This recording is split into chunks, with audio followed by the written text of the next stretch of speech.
深夜的街道只有路灯亮着，把整条路照得像一张褪色的老照片。大约凌晨4点左右，监控里出现了一个人影，步伐不快，像是准备回家。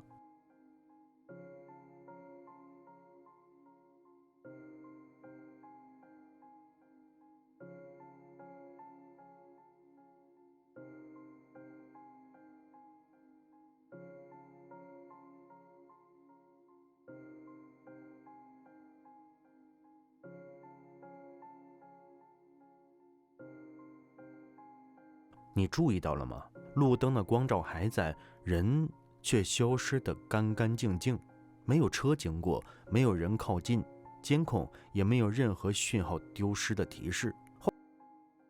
后来有人说，那一瞬间像是监控卡顿或是视频压缩造成的错觉。可奇怪的是，当晚整段录像只有这1秒漏了节拍。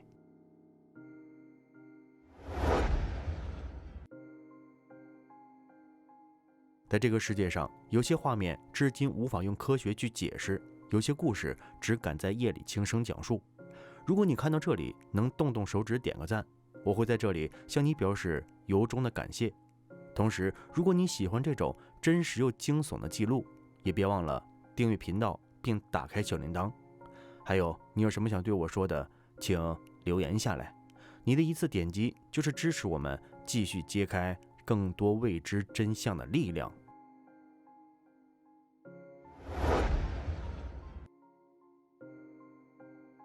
孩子在房间里写作业，笔杆摩擦纸面的声音在安静的夜里格外清晰。整栋房子都很安静，只有桌灯亮着，映出他低头的影子。就在这寻常的时候，突然传来了轻轻的一声咔嗒。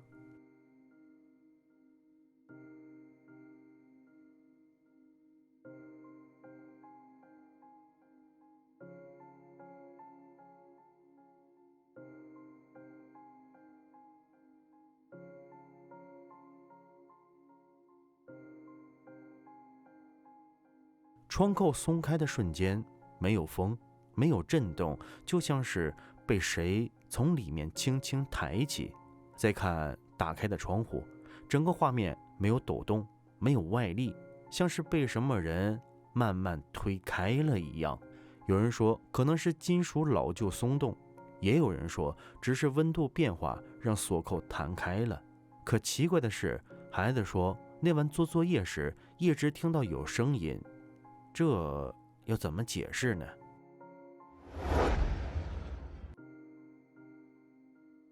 夜色很深，夫妻俩开车穿越荒野，只想尽快到家。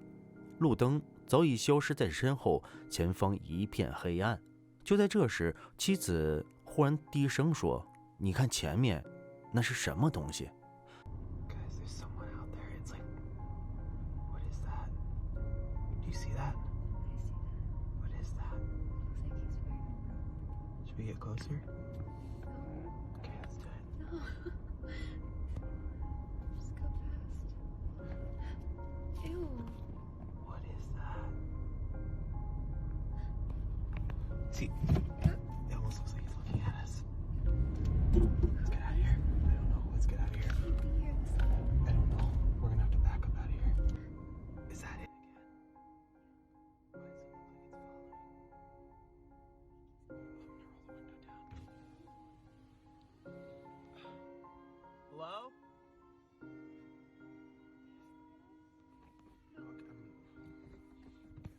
we're fine. You okay? 他们慌忙刹车，车灯照在前方草丛里，一个人影站在那里一动不动。镜头一晃，人影突然消失了。再回放，只有风吹过的声音，没有任何痕迹。后来听当地人说，那段路10年前就出过事故，近几年都没有车辆敢经过这里。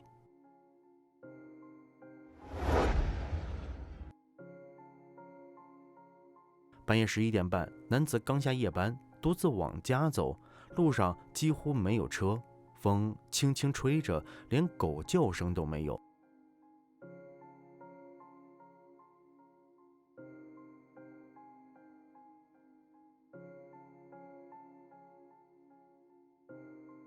画面里，一个女人站在路灯下，头发垂在胸前，她没有动，也没有影子，像被定在那里一样。再仔细看，她好像正盯着镜头，隔着几十米，目光依旧清晰的让人发冷。事后有人说，那段路几年前也有人见过她，同样的白裙子，同样的站姿，或者她不是走失的人，她只是还没等到她要等的人。那么你听说过替命还魂吗？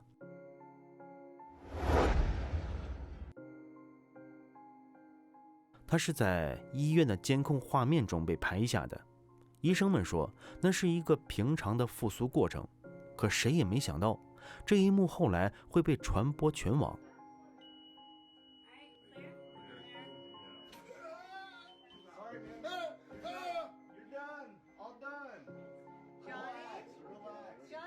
视频中，他的身体突然剧烈抽动，像是被什么东西唤醒。医生和护士一度以为他要坐起来，赶紧按住他的肩膀。几秒钟后，他又安静地躺回去，呼吸恢复，心脏重新跳动。有护士说，他被救回来后，第一句话是：“那边太亮了，我差点回不来了。”或许人死后的那几秒，真的能看到生与死之间的光吧。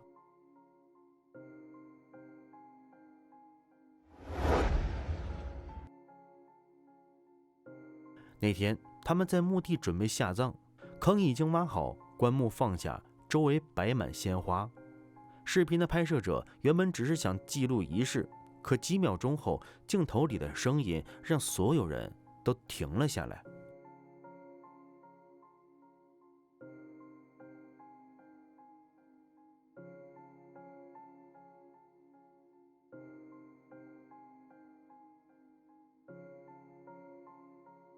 画面中，火焰还在燃烧，棺材底部传来几下沉闷的敲击声，像是有人在里面拍打。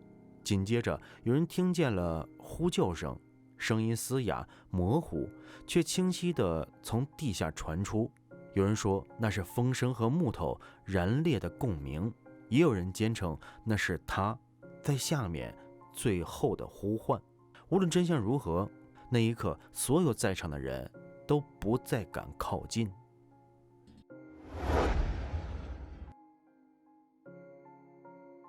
我听朋友说，午夜12点千万不要照镜子，那样会招来不该出现的另一个自己。他笑了笑，觉得这很无聊，可偏偏到了夜里，还是鬼使神差的走到了镜子前。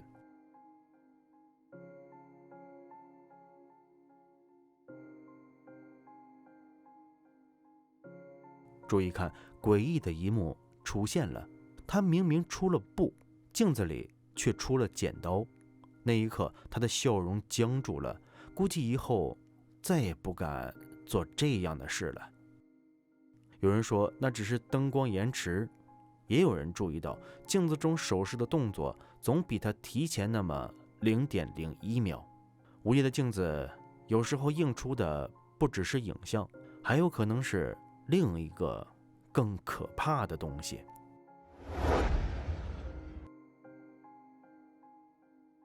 那晚他一个人在家，屋里只亮着床头那盏昏黄的灯。他正要休息，忽然听见窗户那边传来咔嗒一声，像是有人轻轻碰了一下玻璃。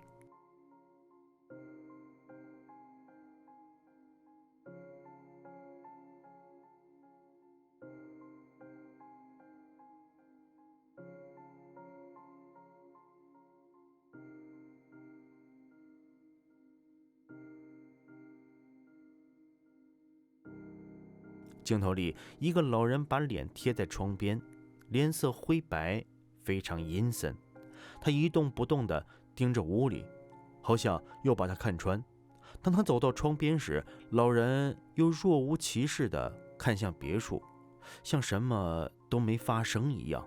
有人说那只是路过的老妇人，但那晚的气温只有8度，而他身上却穿着夏天的薄衣。更诡异的是，他回放录像时发现窗外那盏路灯根本就没亮过，他根本不可能看清任何事物。在某个地区的街道尽头，有几位年长的女人专门帮人解释，她们不挂牌不留名，只在深夜后出手。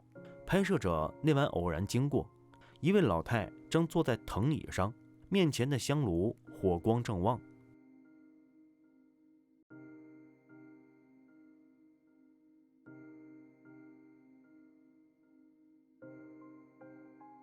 他拿起一叠纸放进火里，火焰立刻蹿高，照亮了整张脸。接着他拿着符纸和摇铃，绕着那名女子的头转了3圈。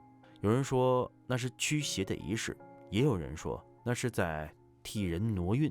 那么屏幕前的你知道这是在做什么吗？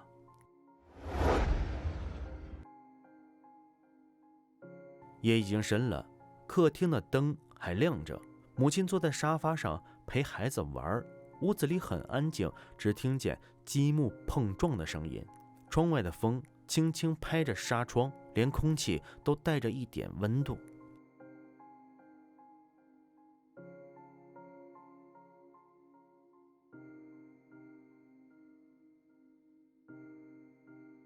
就在这时，孩子身边那辆彩色玩具车突然自己动了起来，母亲起身，车门啪的自己打开，像是有人坐了进去。有人说那是地板倾斜导致的，也有人说这只是空气流动造成的错觉。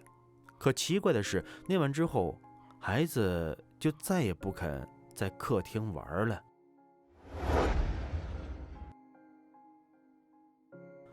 那天超市快打烊，店员正在收拾卫生，门口的感应门却自己打开了。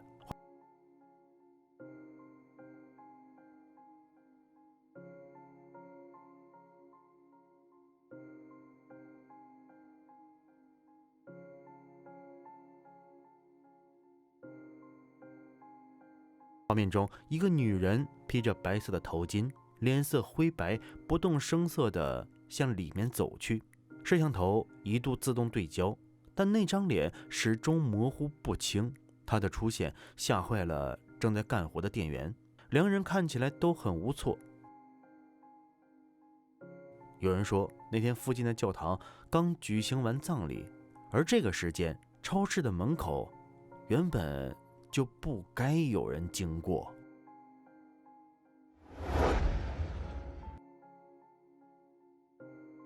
那晚，母亲在客厅里反复叫着孩子的名字，可婴儿没有任何回复，只是朝着卧室的方向伸着手在哭闹，仿佛看到了什么。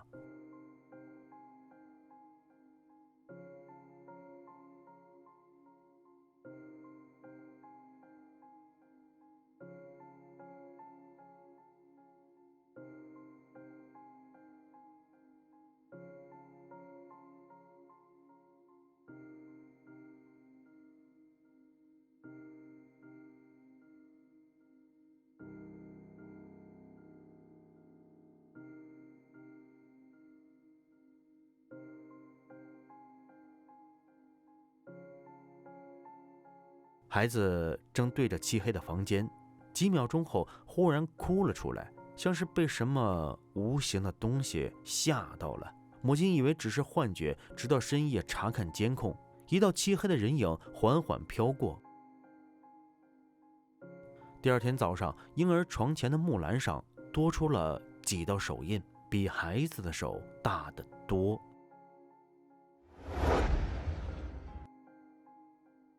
夜已深，教堂的钟声还在回荡，烛光在石柱间摇晃，空气里带着油辣的味道。人们低声祈祷。他站在长椅前，忽然有种被注视的感觉。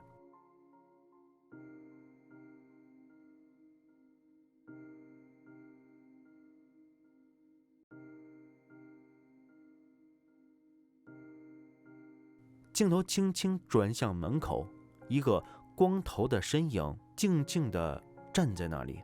他没有进来，却始终盯着堂内的方向不动。有人说那只是路过的孩子，也有人说那扇门根本没人能进去。那晚弥撒结束后，就再也没有人见过那个身影了。夜晚的病房总是特别安静，风从门缝里钻进来，带着一点消毒水的味道。他一个人住在最里面的床位，刚准备睡下，就听见门口传来奇怪的脚步声。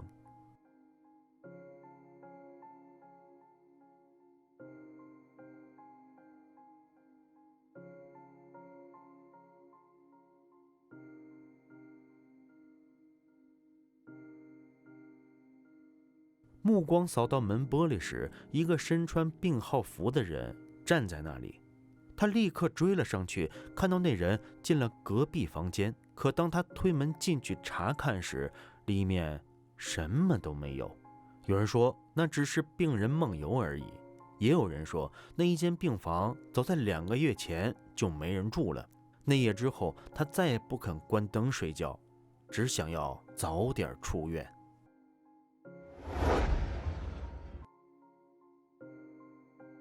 夜已经很深，男孩还不想睡，缠着妈妈陪他玩捉迷藏游戏。他钻进床底，还在咯咯笑着数着10、9、8、7。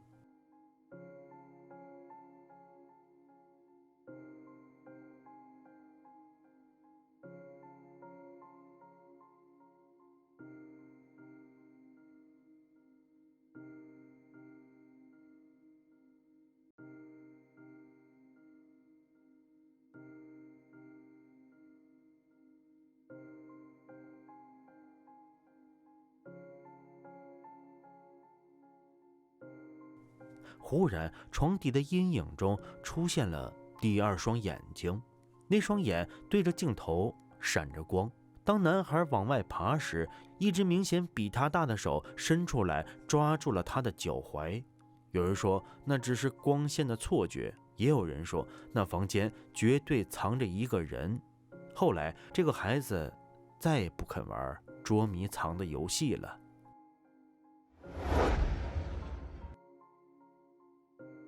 那天晚上10点多，一对情侣在湖边散步，准备回家。风有点大，天桥上的灯忽明忽暗。就在这时，他们听见了一个低沉的声音。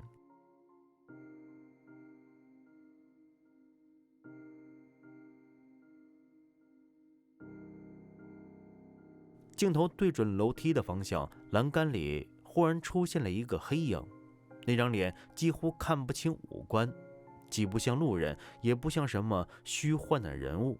有人说那可能只是风吹动的错觉，但奇怪的是附近并没有其他人。后来那对情侣说，回家后查看视频，确实听到了奇怪的声音。午后的风有点闷，女子坐在路边玩手机，身旁的狗子安静地趴着。忽然，她竖起耳朵，像是察觉到了某种危险的气息。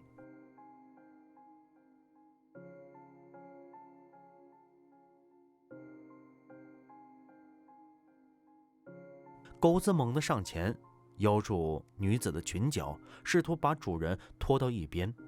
就在那一刻，一个花盆从天而降，重重砸在他刚才坐着的位置。这次是他的狗帮他躲过了无妄之灾。狗真的可以感知人类无法感知的东西。后来那条狗再经过这里，还是会停下脚步，盯着空中看。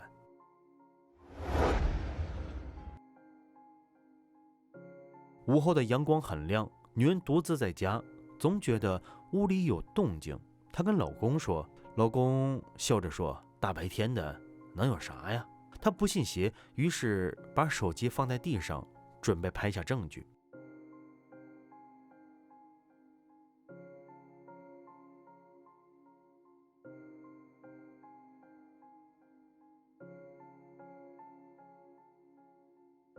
几分钟后，凭空出现了一道影子，慢慢往门口移动，然后消失了。她颤抖着把视频发给老公看，这下要考虑搬家的事情了。大白天都这样，晚上还敢住吗？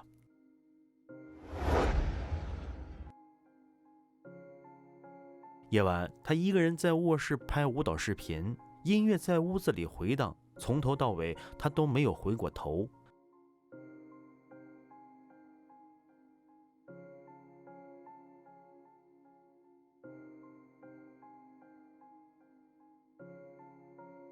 在他身后，缝隙里露出灰白的半张脸，正对着镜头一动不动。他躺在床上翻看视频，看到那张脸的瞬间，吓得几乎跳起来。那天晚上，他确定只有一个人在家，那这该怎么解释啊？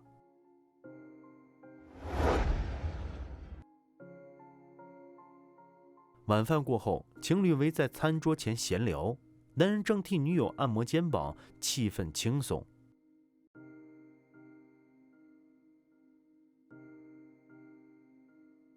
忽然，女人猛地一抖，她的头发被什么东西狠狠拽了一下。她下意识回头，只见一个黑影从桌角飞快地掠过。有人说，那可能只是只猫，可他们家里并没有养过任何动物。后来，他们再翻看回放，在黑影经过的时候，听到了奇怪的声音。好吧，恐怖的时间总是短暂的，我们的节目就在这里跟大家说再见了。这里是飞鸿禁地，如果你喜欢这个频道，请点击订阅，打开小铃铛，让我们在以后的日子里一起探索这个未知的世界。黎明将至，我们午夜再见。